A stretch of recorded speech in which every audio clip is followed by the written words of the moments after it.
to this channel of crafting, crochet and knitting. My name is Nikki and welcome to my little yarniverse.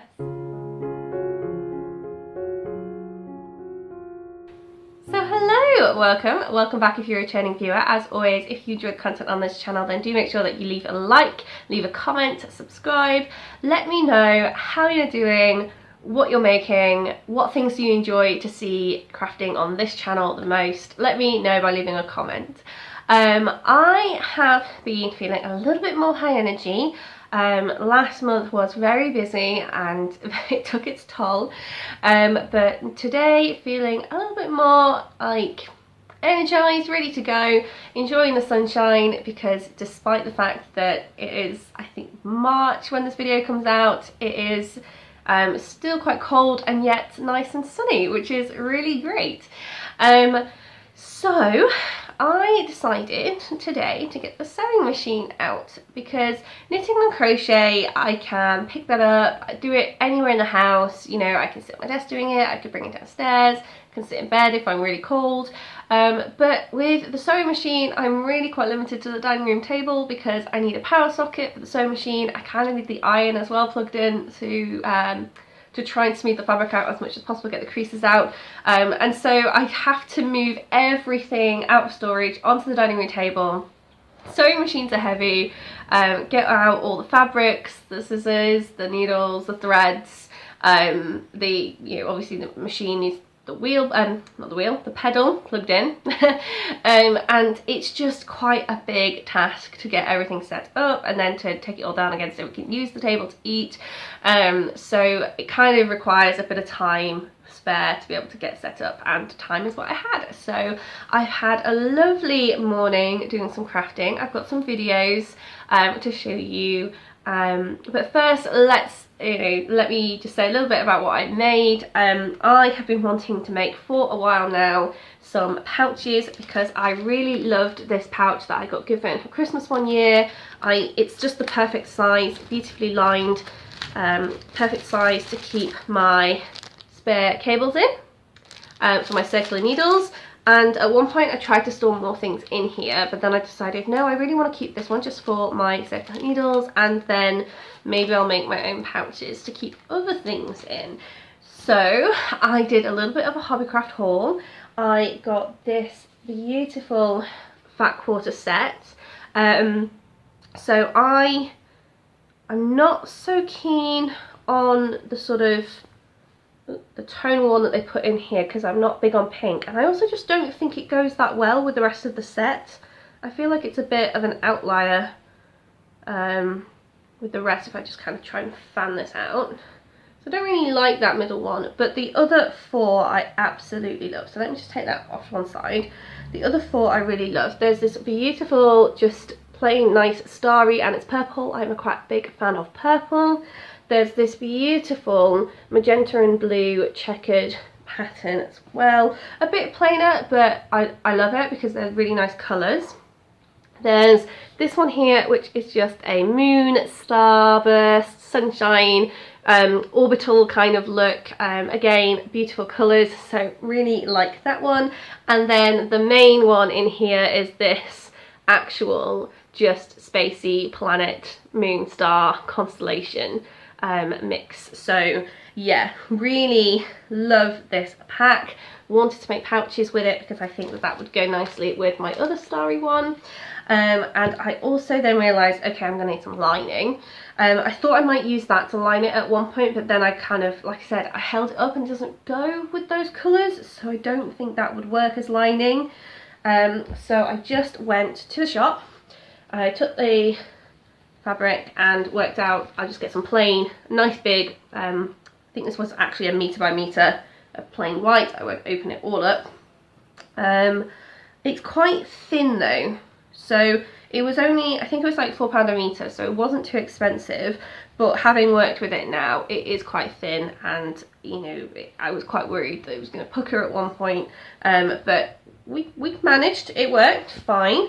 And I also wanted to match up these to some zips, so I got two plain white ones because it was kind of the only thing that really went with these. I mean, okay, it's not the only thing, but there was only one blue, so I kind of went with white for these two.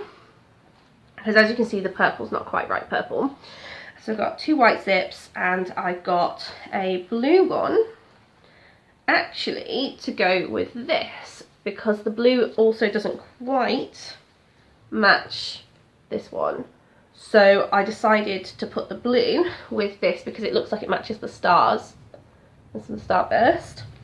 And I actually got the purpley one for here because it kind of goes with some of the nebula shading inside the planets. So those were my selections. Now, as you can probably tell, we still have these 2 zips and we're missing the 2 white ones. So let me roll some clips of me using the sewing machine, and I'll meet you back and chat a little bit more about what I made. So this is the basic zipper pouch from C. Kate Sew. What we have here is the pattern side of our outer material, and our liner are facing each other, and the zipper is sandwiched between the two. The zipper is face down or zipped down against the pattern of the outer material, and then that is pinned in place because the zipper is quite fiddly. So then what we are doing is just sewing along the top of this. So this is going to add our first liner and first outer material to the zip.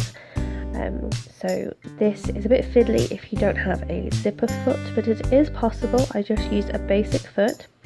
And then what we're going to do is unfold the lining and the outer, and we're going to press the outer down so that it's nice and neat, and we're just going to apply a top stitch. So got the iron out, ironing that down nice and crisp, keep the lining material out of the way, and then we're going to stick a top stitch on just to make it look pretty. Again, this is going to be fiddly if you don't have a zipper foot, but it is possible. I actually found that adding the top stitch was most of the time easier than trying to stitch the zipper to the material in the first place. Don't know why, it just was. So once we've got that in place, we're going to need to do the same thing again. So we're going to have to pin the outer material and the lining as we did before, but to the other side of the zip this time. Now, I didn't show this because it's actually a little bit hard to see with all of the material in place, so I'm just stitching that in place at the moment. But you should kind of have the folds in place. I think if you go and check out the tutorial by C. Kate Sew, this is the basic zipper pouch tutorial, you can just about see what's going on, because she actually uses a different material for the front and back. Once that's zipped in place, we actually unfold everything again, we press down that outer edge. You kind of see it looks a little bit like a book with the zipper being a binding, and we're going to top stitch that again. But if you look at the tutorial, she explains how to line that fabric up. Just have a play with it. You can always unpick the seam if there's a problem. So just adding the top stitch in, and you'll see now that we have the 2 outer materials facing out, the 2 lining materials are in place, and the zip's in the middle. So we're going to unzip that zipper, and then we're going to have the 2 outer pieces with the pattern sides facing, and then the 2 lining pieces are going to be facing, pattern sides facing. So obviously I've got plain material, so there's not really a pattern, but you can kind of tell where it's meant to be based on the outer edge. With this, just pin it in place, make sure that you get that zipper straight, and then we're going to stitch around the edges, but we're going to leave a gap in the lining so that we can pull everything through. It's really important that at this point you have the zipper undone, because we're going to pull the material through the open zip and then through the open lining. So just going to stitch around, leaving a hole in the lining. I've put some back stitches in place just to make sure that it was secure. Now, the fiddliest part of this is just making sure that your needle is in the work when you turn the corners, so that you don't go away from your lines, and then getting over the zips. So the zip, it's not too difficult, but it is thicker than material, and it will go with a sort of basic needle, but you just got to make sure you're not going over the plastic of the zip and you're just going over the material of the zip. So that was quite fiddly. Just going around all the edges, making sure that you have a nice I think it was a 1/2 inch seam allowance for this. I actually let the length of my zipper decide, so I think it was maybe just a little bit short of 1/2 inch between the stopper of the zip at each end and the material edge. So I just kind of made sure that I was on the material side of the stopper and not on the zip side of the stopper. Making sure I don't have too big a hole though, because we don't want a hole in our work. Getting over those zip edges was definitely the trickiest part. But once we get to the end, and we have our opening, we're going to be able to pull all that material through.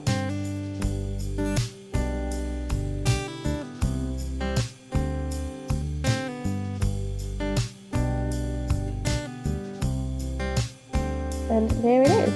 So everything needs to go inside out now. This is why it was so important that that zip remained open for this stage in the work. You've got to make sure that those corners are really pressed out. So one thing you can do is use the rubber end of a pencil and just push that into the corners so you get a nice crisp edge. And then one more thing that I wanted to do at this point was just give it a quick iron to get it flat. I might have skipped it on this project, but on the second pouch that I did iron it at that point so that the outside and also the lining was crisp. So you can see me putting some clips in place here. If you iron that down, you don't necessarily need the clips. And I actually essentially did a top stitch to close the whole length of the lining. I just thought that it would be neater than trying to sew just the hole to go all the way across. So that's what I did, and I made sure I back stitched at each end as well to secure it. Once that's in place, it can all be ironed and it can be stuffed into place, and you have your finished pouch. And yeah, one quick iron to flatten it down a little bit and give it a nice finish. So yes, I made this beautiful zip pouch here. I decided that of the 4 fabrics, this one was the one that I would be least worried about if it went horribly wrong. So I decided to make this one first. It's got its little zip and then just that plain lining. I'm really quite happy with how it came out. There were some issues. The zip isn't exactly straight, but it's fine. It definitely functions as a pouch, so I'm super happy with that. And what I didn't get any clips of, because I kind of just decided spare of the moment that I wanted to keep the machine out and make another one, is that I did set the fabric up for this. So yes, I didn't take any footage of this one. Now I did make a mistake, and I think I have actually, my finger's just covering it up. I got to here and the zip was, I was so close to the actual zip, and I didn't have a zipper foot for my machine, which is a nice attachment that goes over the zipper for you, whereas a normal foot will try and keep the fabric nice and flat, and so it can't really get over the zipper bump. So I got too close to the zipper, and I did have to go back and just do a little top stitch, just a centimetre or 2 of top stitch from the other side, which is not so pretty, but I got the hang of it on this side. This one's looking okay. So I'm still really pleased with it. And I love this fabric, apart from the fact that the creases just would not iron out. You can probably see it slightly there. I ironed this, what, 20 times throughout the course of making it. I ironed it when I was measuring it out. I ironed it again before I flattened it onto the zip. I ironed it again when I needed to put the top stitch in place. I ironed it again when I was trying to join everything together. I ironed it again when I finally finished it, and still those creases persist, which is slightly annoying, but there isn't anything I can do. It just wouldn't come out. So I have a slightly creased bag, but by the time that it's been used or washed, maybe it would be okay. But yes, really happy with this. I did actually wonder, oh, should I make the other ones? But then it was like, no, calm down, slow down, you have time. So these are the 2 pouches that I've made today. And also, there is something that I made a little while ago that I didn't get around to showing you because it just kind of didn't fit into any other video. But seeing as we're talking about sewing today, I just want to show you this here. I got given a whole bunch of fabric from my mother-in-law, and this very jazzy one I decided I wanted to make into a project bag, but there wasn't enough to do a project bag that was lined, so I tried my hand at French seaming. So with a French seam, what you do is you actually have when you're doing a seam, usually you would put the front, so the outside edges, the pattern sides together, and then you would sew the seam and then you'd fold it inside out. So your seam is on the inside. But the nice thing about a French seam is it's nice and tidy. You actually put the backs or the insides facing together. You seam it once with quite a small seam, and then you fold it inside out so that the pattern sides are facing, and you go back over it with a larger seam so that you end up with the actual messy edges are inside here. So here is the seam. The messy edge is inside this, so you can't see it on either side, and it's really nice. What I wanted to do though was to have a boxed base for my bag, so I don't know how well you can see that it is a boxed base bag, and I don't think there's an easy way to French seam that, so I kind of hacked together two patterns. The first pattern for doing the box edge had you cut in the bottom, cut out sort of a 3" by 3" gap, and then by the time that you had sewn the other edges, you could then collapse it down and fold that together into your box. So I cut those spaces out. I then went and French seamed the main edges, so the sides and the base, and then I just did a normal messy seam for the box. So it's not the tidiest bag in the world, but considering I didn't have enough material to do anything fancier, and the majority of the bag is these nice neat French seams, there's a beautiful like hem to it that I was quite proud came out nicely, and then made the straps as well. So actually really happy with this new project bag. It'll be good enough just to put in a few balls of yarn and some needles, and carry it around, quite nice and big. I don't think it's strong enough to be a shopping bag, but yeah, still really happy with that. I'm making a project bag. It's a little big. I probably could have done it not as wide, but by the time that I put a bunch of balls in the bottom of this and the box shape comes out, I don't think it would be as wide. So yeah, I think it's fine. So as you can see, I've been getting really excited about this sewing. I've babbled on for ages, so I'm gonna wrap that video up there. I do hope you're enjoying the sewing videos, because I do think it's nice to have the sewing machine out a little while and have a little play with it and make some stuff for the house. You know, crochet and knitting, I can make lots of stuff, but I really want to also make with the sewing machine. So I hope that every now and then you're okay with a sewing video.